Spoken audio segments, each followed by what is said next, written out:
Hey everyone, welcome to one of my favorite weeks. This is our disc unit.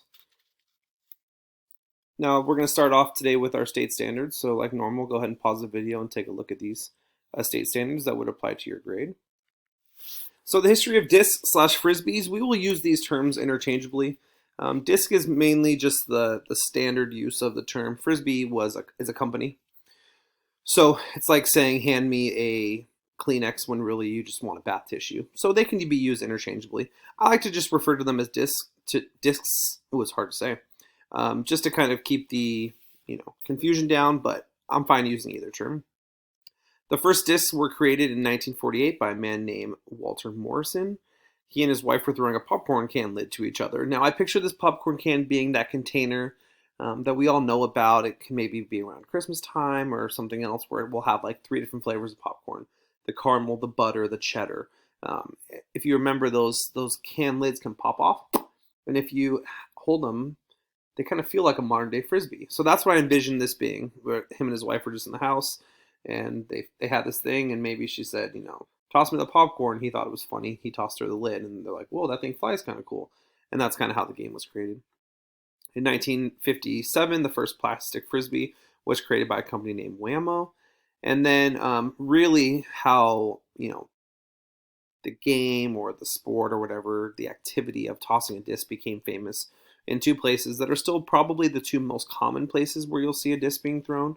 That's on college campuses. If you ever walk on a college campus, you'll see discs thrown around a lot, or on Southern California beaches. And many of us have tossed a disc before, whether it's on the beach, whether it's in the backyard, whether you know it's at school, wherever the case may be. There are three types of throws that we will be able to watch a video of someone explaining the three throws. But a backhand is the traditional throw, where you pull the disc across your body and release it with a flicking motion.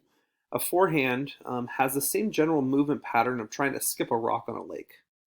And then the hammer throw is my favorite throw. It's one that comes over your head, and you throw it nice and high at a slight angle, and it comes down upside down, floating down.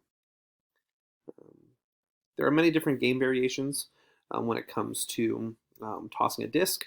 If you're like me, you grew up, give me a ball, give me a disc, give me whatever, and I would make a game out of it. And so, there are many different games: Goaltimate, Hotbox, Mini Ultimate, D Hoops, Stick Disc, and Can Jam are just some of the most famous game variations. But we are going to talk about the two most famous.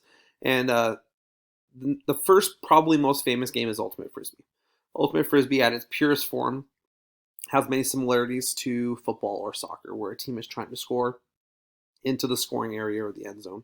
And they work it down the field by tossing the disc to their teammates. I will post the video for us to watch. It'll be right here. The second game is disc golf. Now, disc golf is a sport that's kind of started taking off recently. Many times, this will take place in addition to a regular golf course or at a local park, or in our case at school, we will make a modified version of the game. Where at its purest form, it has the same rules as golf. You're trying to get it into the quote-unquote hole, or the, as you see here, the chain link fence area, in as few throws as possible. So we will take some time to watch some video highlights of disc golf and Ultimate Frisbee, and hope that you enjoy, because, as I mentioned to you, this is one of my all-time favorite units.